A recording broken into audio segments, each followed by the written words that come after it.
Well, Mr. President, you may remember earlier this year, you tweeted a message to our farmers and ranchers that no matter the circumstances, you pledged to stand behind them.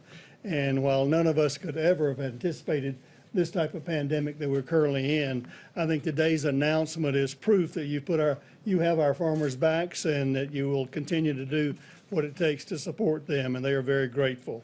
We've heard a lot recently, all of you, about our food supply chain.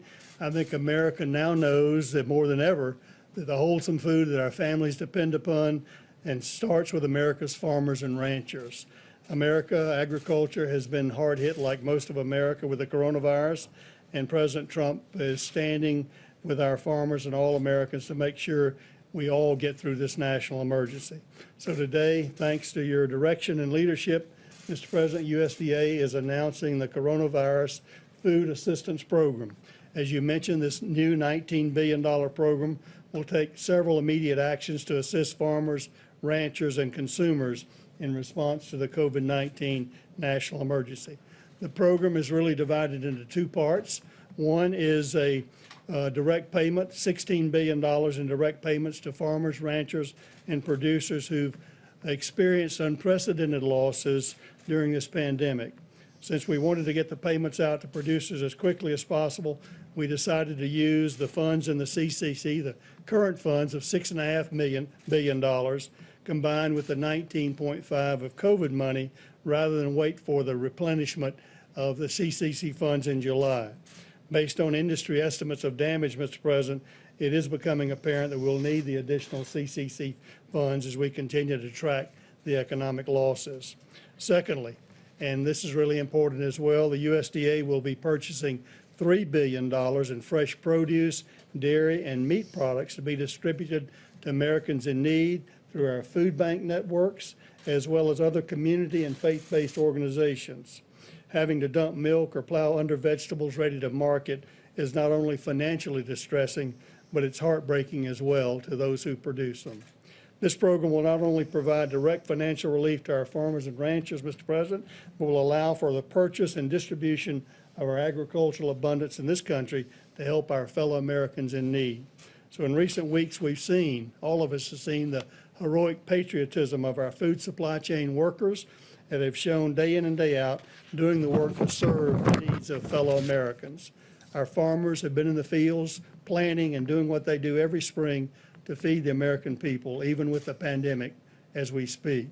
I want to thank you, Mr. President, for your unwavering support. They want to thank you for your unwavering support for America's farmers and ranchers, and I want to commit to you, Mr. President, and to the American people that USDA will do everything in our power to implement this program as quickly and as efficiently as possible to help our farmers, ranchers, producers, and consumers during this great time of need. So thank you very much for having me here today, and God bless you, God bless America, God bless American agriculture. Today, the President approved a major disaster declaration for American Samoa, and now all 50 states and all territories are under major disaster declarations for the first time in American history. At this present moment, 33,000 National Guardsmen are on duty. 5,500 active duty military personnel have been deployed to 9 states, including 716 medical professionals, doctors, and nurses who deployed out to 14 different hospitals today. Among those were 10 hospitals in New York City, and military personnel were also serving today in hospitals in Connecticut, Texas, Louisiana, and New Jersey. Thank you very much, Mr. Vice President. So as the Vice President said, I'm going to give you a brief introduction to kind of answer the question that we've been asked a lot. In fact, we had a very productive teleconference with the Senate Democratic Caucus just a few hours ago, and they asked a number of questions which were really reasonable questions, questions that are on the mind of a lot of different people. And one of them was the question that was just posed a moment ago, is are there enough tests to allow us to be able to go through this first phase in a way that is protective of the health and the safety of the American people? So I just want to spend a couple of minutes clarifying a few things and maybe providing some information on a broad 40,000 foot, which you'll hear some of the more granular details from my colleagues who will be following me. I think they asked me to give the 40,000-foot one because I'm not a testing person. I didn't run a testing lab, but I'm part of a team that is looking at this, of how we can best make sure this happens in the right way. So first of all, let me say something that we said before, and I apologize if I'm repeating things that you already know, but I think in some respects it's important to do that so that people have clarity in what we're talking about. There are two general types of tests, even though within each general type there are different subgroups. One of them is to actually test for the infection. Is a person infected? The other, and I'll get back to that in a second, the other is to test, as we just mentioned, if someone has been infected. Usually someone has been infected who has recovered, and as I'll get to in a moment, that you could assume, although we need to do some more work on that, that that person is actually protected against subsequent exposure and infection with an identical organism. So what are some of the pluses and minuses of each? Because the pluses and minuses are really going to impact how we best use the test and how the test actually should be used. So let's take the test for whether or not you're infected. The test of whether or not you're infected is a test that right now is called a nucleic acid test. It's not an easy test to do. There are some that are more rapid. There are some that have a high throughput. There are different groups within that. The good news about that is that it's a sensitive and specific test, so that if you're infected, you know you're infected, so that, as I'll get to in a moment, if you need to do something with that, get that person, put them in care, take care of them, get them out of circulation. That's important. The part about that that I think is often misunderstood is that if you get a test today, like I did today, it's negative. If you get a test today, that does not mean that tomorrow or the next day or the next day or the next day, as you get exposed perhaps from someone who may not even know they're infected, that means that I'm negative, which means if you take that to its extreme, in order to be really sure, you would almost have to test somebody either every day or every other day or every week or what it is to be absolutely certain. That's an issue. Now, the problem that I talk about when I try and compare this to other situations with what testing means to you. I'm, as I think most people know, have been involved in HIV/AIDS for 38 years, 39 years, from the very first week of HIV. So that's what I do. If you get a test for HIV and you are negative and you do not practice any risk behaviors, you can be guaranteed that next month, 6 months, 1 year from now, you will be negative if you don't have a risk behavior. So there's a big difference there about what testing actually means. So the point I think you're getting is that although there is clearly a place for needing to test somebody for a given reason, a test means you're negative now. Now, the other test is an antibody test, a test that tells you, in fact, that you've been infected. That's really good. You're going to hear a bit about that from my colleagues in a moment, because that will give you a broader view of two things. One, what the penetrance of the infection had been. And number two, you can make an assumption, though we still need to prove that. I mean, we are assuming that if you're infected and you have antibody, you're protected. And I think that's a reasonable assumption based on our experience with other viruses. But what we want to make sure that we know, and these are some of the challenges, what is the titer that is protective? How long is the protection? Is it 1 month? Is it 3 months? Is it 6 months? It's a year. So we need to be humble and modest that we don't know everything about it, but it really is an important test. The other thing is the difference between testing and monitoring out there, what's out there. The difference between what we really need it for phase 1 is to be able to identify, isolate, contact trace, a very important part of when you're pulling back gradually and slowly on the mitigation, and you have people who might be infected. You want to know they're infected. You want to put them in care.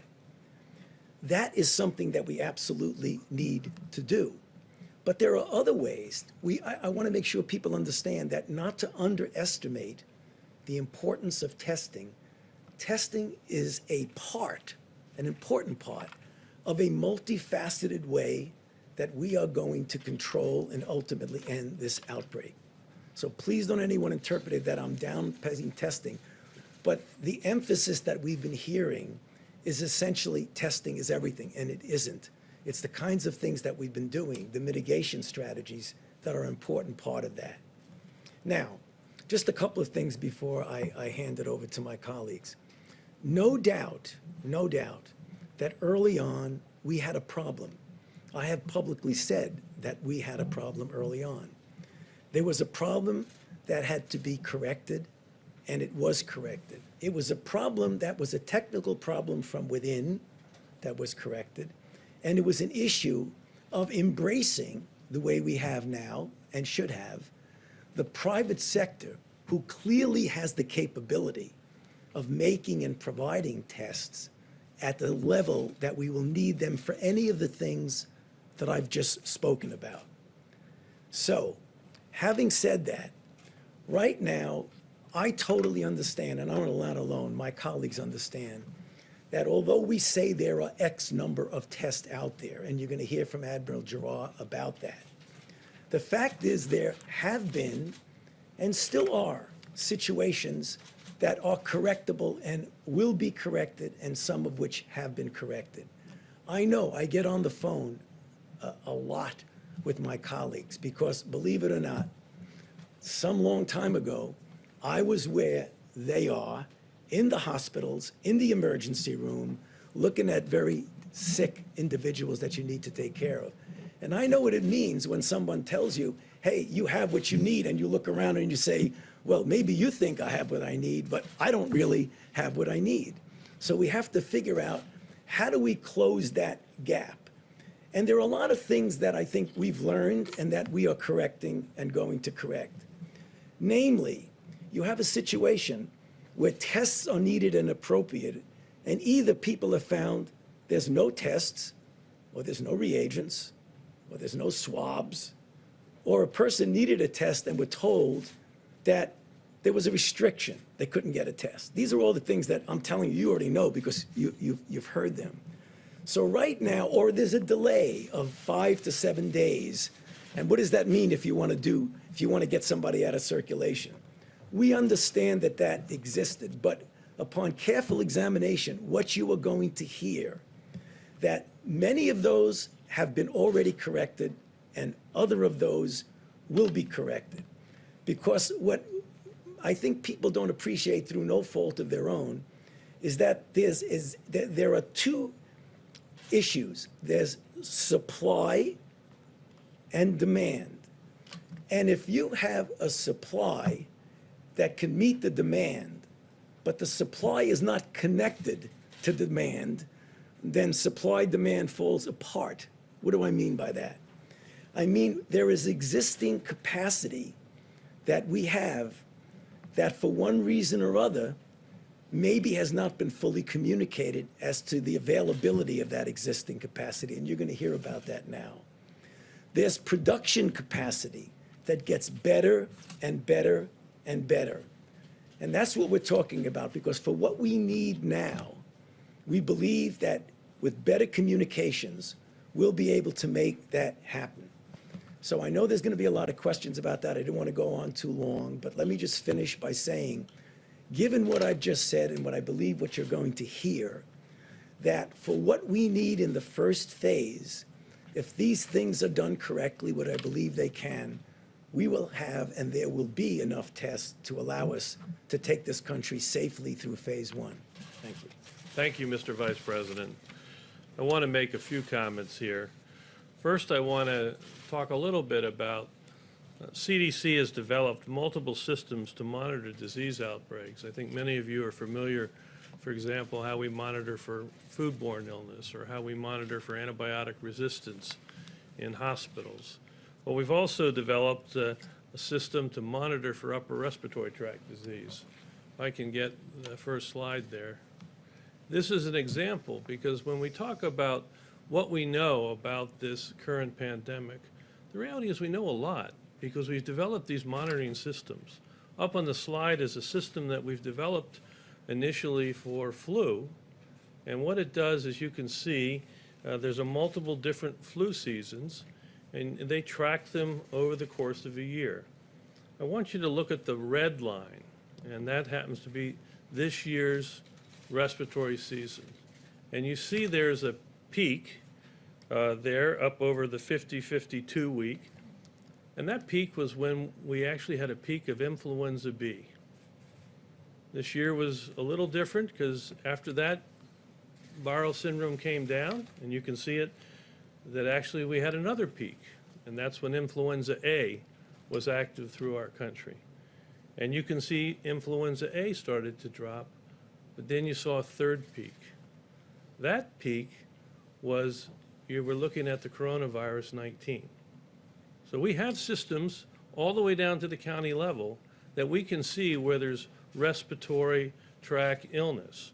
And so it's not just taking a test, it's monitoring these systems that have been developed over decades. And we have multiple ones. We have another one that is monitored in emergency rooms, looking at syndrome diagnosis. And they show the same thing. So we're well equipped to monitor to see when respiratory tract viral disease will come, and becomes a very good surrogate for when you can begin to understand that we need to start looking more etiologically about what's going on. You can see now in week 15, we're really coming down to the baseline background in terms of our flu surveillance system from the overall coronavirus situation right now. The second thing I wanted to say is that CDC continues to enhance the state's public health capacity to accelerate their ability, as Tony talked about.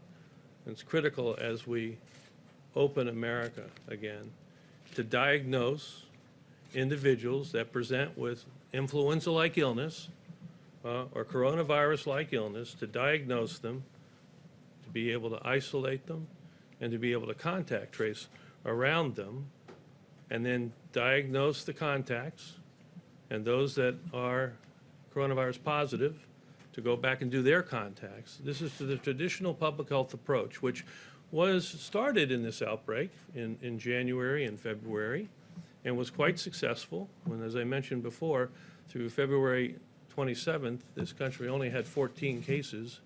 We did that isolation and that contact tracing, and it was very successful. But then when the virus more exploded, got beyond the public health capacity. But right now, CDC is enhancing that public health capacity. And if I can get the second slide, I want to show you that this is just showing, as we sit here today, that CDC has embedded in these health departments in all of these states across this country more than 500 individuals. We also have an additional almost 100 individuals that are working on more than 20 coronavirus outbreaks that are going through all these states. And finally, at the direction of the President, we've been asked to further enhance this deployment in each of the states, as the Vice President said, so that there's additional public health personnel to help accelerate the state's ability to basically move forward aggressively, and we assist them so they can operationalize the President's guidelines to open up America again. So I just wanted to make those points for you today. Thank you, Mr. Vice President, and thank you, Dr. Fauci and Dr. Redfield, for all of that clarity. If we can have the next slide.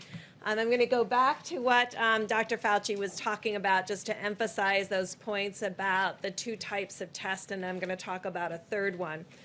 So first, we all know about sampling in the front of your nose. To all of the labs out there and to the providers, you don't have to use the nasal pharyngeal swab anymore. You can do front of nose sampling.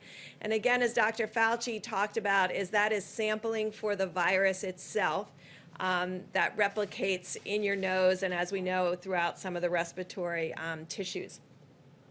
The second test is, of course, then your immune response to that infection that's in your nose.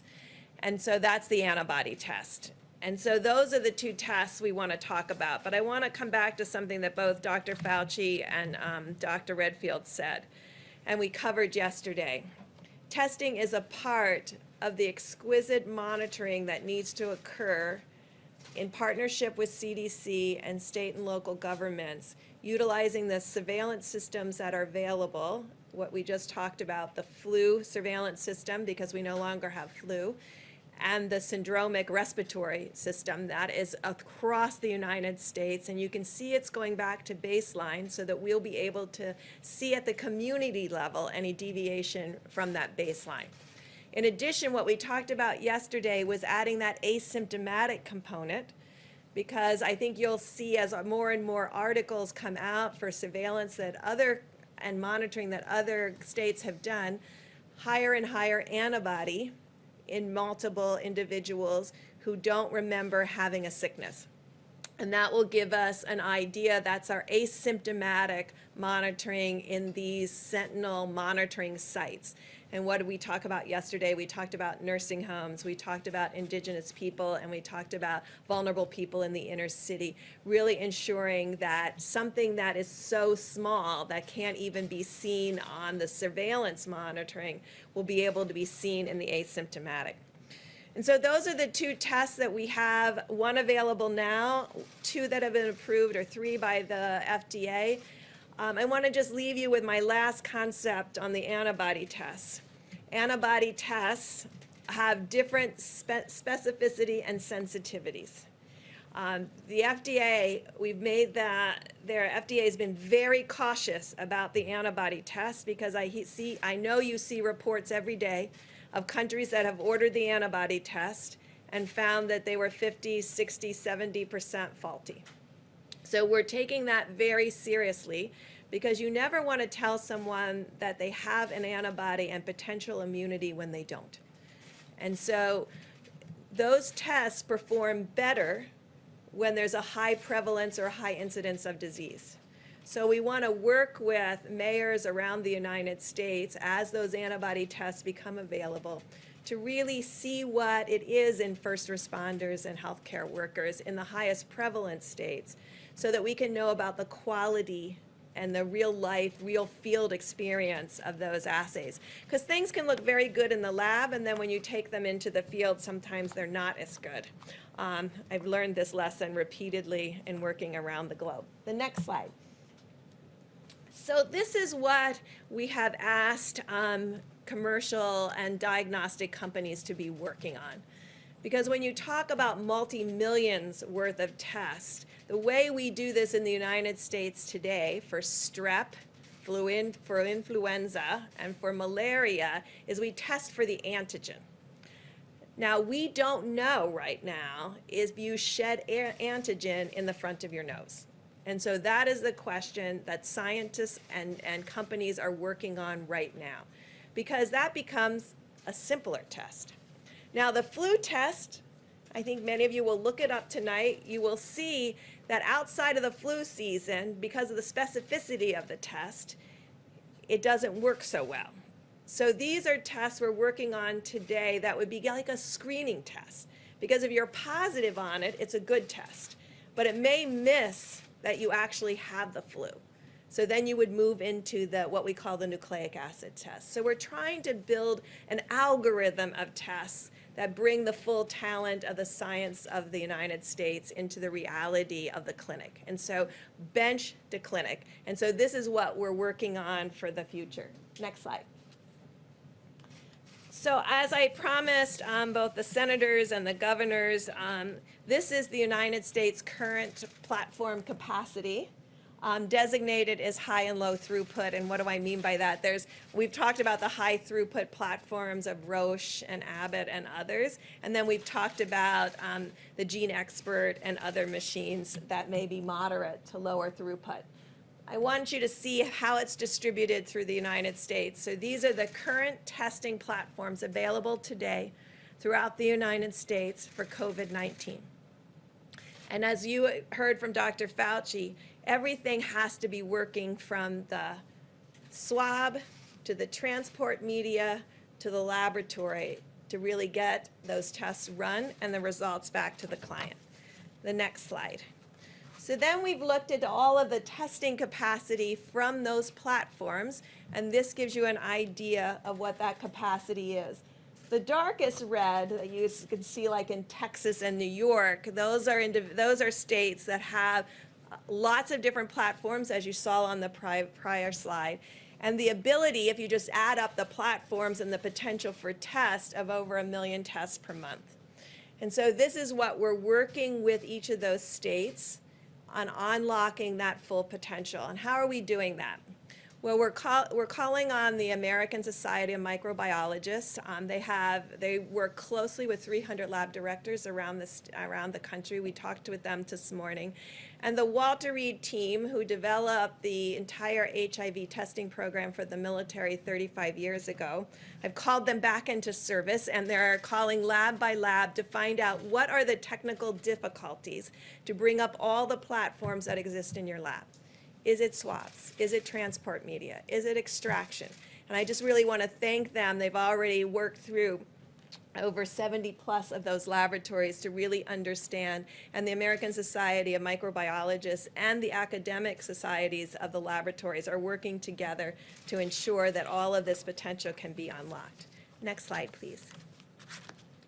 We talked a little bit yesterday about New Orleans, and the president talked about how many tests New Orleans has done during its outbreak, which you can see now is waning. They've done throughout the last month 27 tests per 1,000 New Orleans and Louisianians. So 27 per 1,000. So that is a good mark, and that's what Italy has done, about 20 per 1,000. So in evaluating an outbreak, and really to get control of this outbreak, they did about 27 tests per 1,000. So using that as a measure, next slide, we then looked at across all the states of the United States of America and looked for states that had 30 or more, ability to do 30 or more tests per 1,000 of their inhabitants in each state. And you can see that across the country, except for Oregon and Maine and Montana. I worked overseas way too long. Thank you all.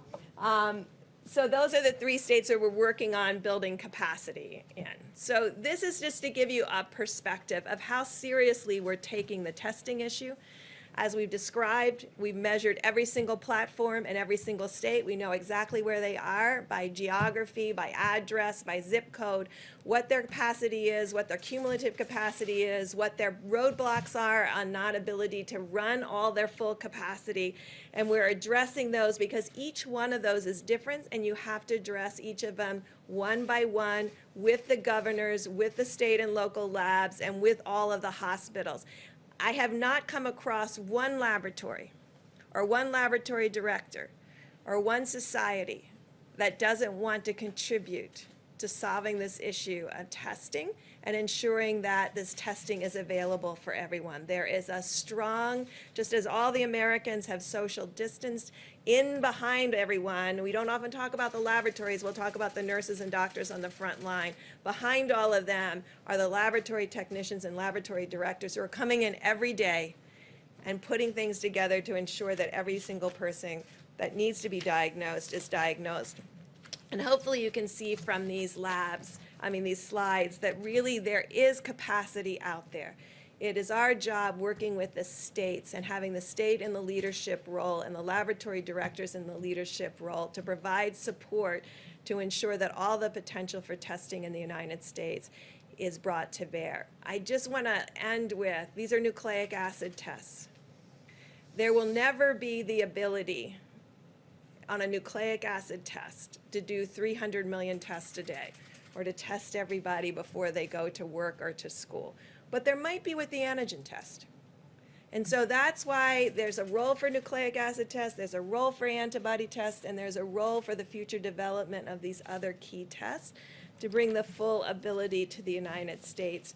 And so when we finish this, we'll be talking to all Americans, because there's other tests that other Americans should have. And I think this has really brought to light the importance of diagnosis And we'll talk to you further about hepatitis C and TB and other things that we can do to ensure every American is healthy, because I think this has really raised the awareness among all Americans about how you do tests for different kinds and different parts of your disease state, and what is long-lasting immunity and what may be long-lasting immunity, and what is a nucleic acid test and what an antigen test is. And with that, Admiral Gerard. Thank you, Mr. Vice President, and thank you to all my really great colleagues. Can I have my next slide? So I wanted to start by where we are today, and just to visit where we've come in such a short period of time. As everyone on the stage has said before, our testing right now is well over 3.78 million tests that have been completed. And if you are impressed by bar graphs, that's over 1.2 million tests reported just in the last week. Ambassador Birx talked to me a little earlier, and she said, you know, we only do about 2 million molecular tests a year for HIV, something that's been developed for 35 years. We're now doing twice that number of tests in a month for a disease that has never been known before, that there's never been a test developed before, and that's sort of where we are and where we've ramped up. I also want to give you a little idea. The lighter blue or lighter gray is our ID Now tests. So we talk about them a lot because they are a point of care test that can be between 5 and 15 minutes. And they have a very specific role, but they're not for everybody. If you've got to screen a few thousand people, 4 tests an hour doesn't get you there on a machine. You have to use some of the larger, higher throughput items. But they have a very important role. And again, coming into the market at 50,000 per day is really an important adjunct to us. She talked about the Gene Expert from Cepheid. Very important. We don't talk about that very much, but it is one of the backbone mobile point of care, not as easy to do per se as the Abbott, but it is a point of care test that really carries tuberculosis screening all through Africa. There are these machines, you saw that on her slide. Every one of the 50 states has this in over 600 sites, and they've done over 700,000 tests just on that relatively low throughput but very important platform. Next slide, please. I wanted to give you an idea of sort of how the tests are distributed and how they're changing over time. On the left are the state public health laboratories, and although their numbers are relatively small, about 350,000, the state public health laboratories are absolutely critical. They're an absolutely critical core component of our testing. Not only were they there early and first, but they also do things like support outbreak investigations in nursing homes or investigations in certain plants that have a close proximity with everyone because of their work environments. They also do testing on many people who do not have the opportunity to be tested elsewhere, and they are performing outstandingly well. ACLA, I know we hate acronyms, but the American Clinical Laboratory Association. This is America's commercial industrial backbone that we're standing behind the president and the vice president. And when I was there a few weeks ago in the Rose Garden, this is the LabCorp, the Quest, the BioReference Laboratory, Mayo, Sonic, and ARUP. And you'll see they've done almost 2.3 million tests. This is the very large, high throughput machines that Dr. Birx talks about. And I want to be clear about this group is that it doesn't matter where you are. I just took one of the largest labs and I said, map out for me where you are within 10 miles of where you are, every site in the country. And when you do that, within 10 miles of a site of one of these, 93% of the US population is covered. These are truly national reference labs that cover almost everybody within the United States. So if you cannot get a test at your hospital, the chances are overwhelming that you could send this to these labs that are fully caught up now. They have no backlog of tests. They've ramped up their production, so their turnaround time is about 48 hours because you may need to transport it from the middle of America out to a lab and result that. But that's really very, very, very good. The American Hospital Association, also academic labs. As the Vice President and the President have said, As more and more labs come online, they're increasing the amount of testing that are done just at the hospitals or at academic medical centers, now almost at 600,000 tests. And again, matching the other slide I had, the Abbott point-of-care test, just to give you a distribution. And that point-of-care test is being used very importantly in very select populations where a point-of-care test is really needed. That could be in some hospitals where someone needs to know exactly if a person is positive or not to go on a clinical trial, or in a nursing home investigation, or sometimes to get people screened to go back into the work environment. Most people don't need a point-of-care test. In fact, a point-of-care test cannot replace the millions of tests that are here on the other side. Next slide. I don't know how interested you are in swabs. I did not know a whole lot of swabs before a few weeks ago. But there's 2 points I want to make with these slides. Is yes, there have been constraining elements. And they're constrained for a couple reasons. Number one, because this is an unprecedented scale up of this type of very sophisticated molecular test that has never put a demand on a system like we have. When we started out a few weeks ago, there's very specific one type of swab, only get it one place in the US, one place in Italy. And we were stuck with that for a while because it's not just the quantity, it's the quality. What I don't want to do is put a lot of things in the system to make people believe that this is a good test when it hasn't been validated by the FDA to say that a positive is a positive and a negative is a negative. But over the past weeks, both the scientific community, the Gates Foundation, academic medical centers, the FDA, have really opened up our ability to not stick that all the way back in your nasopharynx, but do the anterior nose, and to greatly broaden the amount of swab types that are available. So we are really at a point right now that by the end of April, we'll put another 5 million swabs in addition to everything that's out there now. And by the end of May, over 12 million new swabs in the system, more than enough to obtain the capacity that we need. Next slide. For these molecular tests, you take a swab and you stick it in a test tube. And that test tube has to have a specific kind of liquid in it. And when we started, it was viral transport media, a very special kind of media. The CDC has a make-your-own recipe. If you're interested in cooking, you could probably do that. But it has a lot of ingredients that go in there, but still very limiting. We've worked with many, many different laboratories. We've worked with the FDA. So now PBS, phosphate buffered saline, a kind of just laboratory-grade salt water, can be used for this. This greatly opens the ability to expand the test to support all the capability that Dr. Birx talks about. And again, by the end of April, we will have put well over 5 million new tubes of either viral transport media or saline into the system. I am going to get to a conclusion here, but this was going to be more of a technical briefing. Next slide. So let's talk about the fact that the science tells us that we have and will continue to have enough tests to safely go into phase 1. So let me be very granular about this. We've already heard that it is beyond the possibility to test everyone in this country every day. It's not possible. But it's also a bad strategy, because testing a person now just means they're negative now. Dr. Fauci could be positive tomorrow because it's brewing in his system right now and we don't know it, or that he contacts that. That's not the way we go about things. The way we go about things, as Dr. Redfield said, just think of the weather radar. Okay, if the weather radar is clear, you're not going to have a thunderstorm or tornado. When something pops up, that's when you've got to go to where the action is, or know that your warning system is up. So sort of think of that in the background, and I'll go specifically about that. So that's monitoring. Let me talk about how much testing we need just for overall testing. I'm just going to give you a number. I'm not saying that this is the number that's there.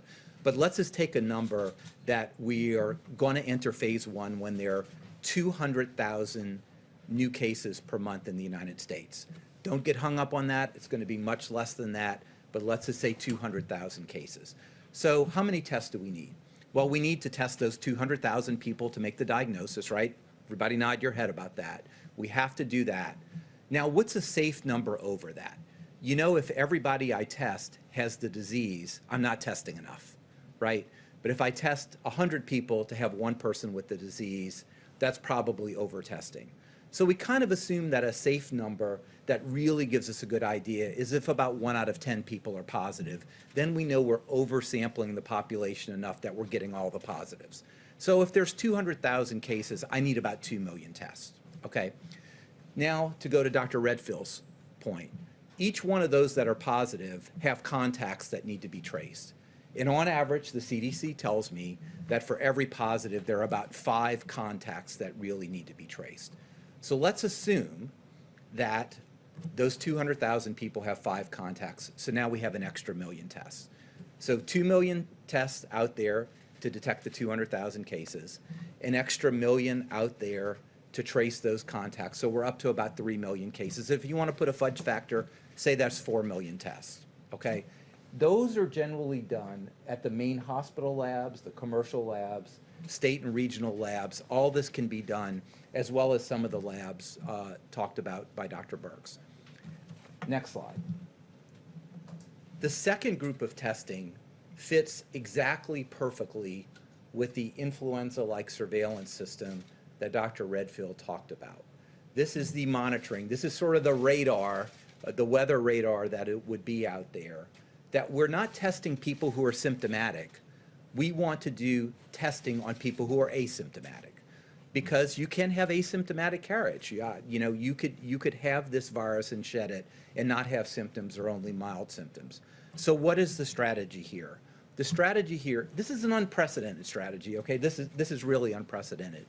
But we're going to do between 300,000 and 500,000 tests per week in the most vulnerable populations that we know that the virus could circulate. And what are they?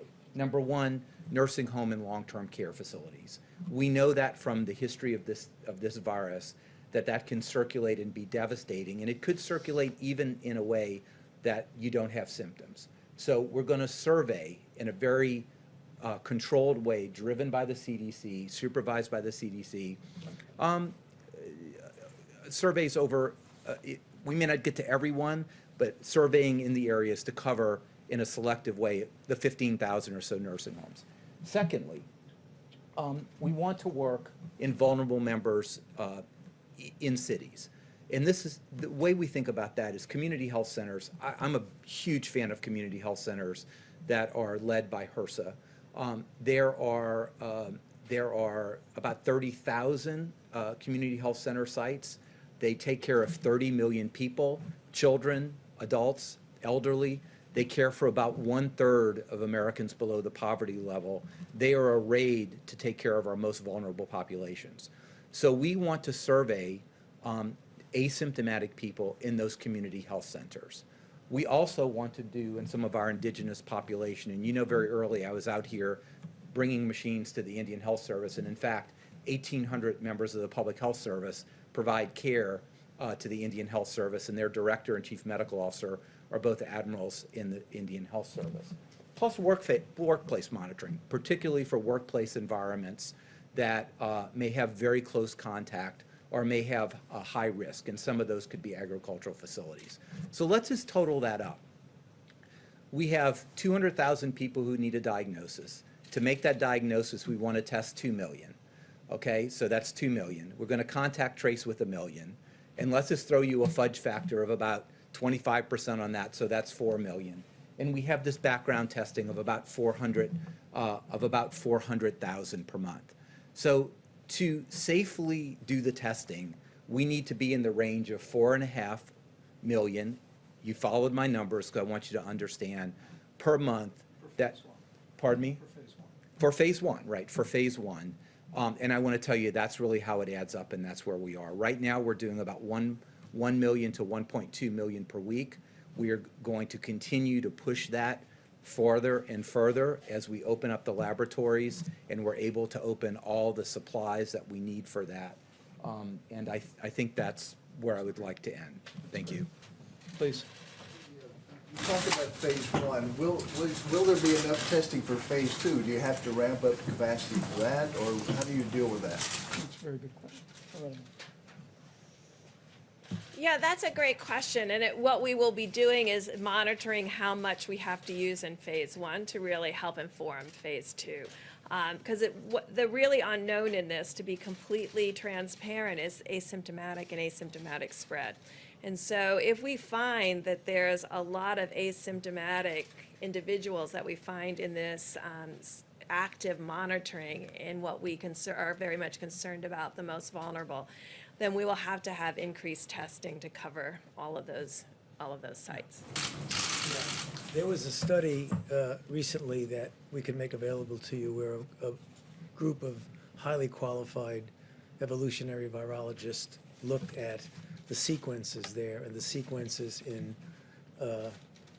bats as they evolve. And the mutations that it took to get to the point where it is now is totally consistent with a jump of a species from an animal to a human. So, I mean, the paper will be available. I don't have the authors right now, but we can make that available too. Follow-up, sir, on the protests that we've seen of people wanting the economies to open. Does that concern you, though, as a health expert, when you see folks congregate, and are you worried if that's encouraged?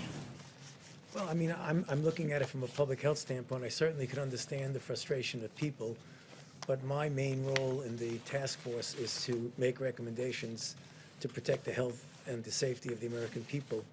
And I would hope that people understand that that's the reason why we're doing what we're doing, and hopefully we'll put an end to this.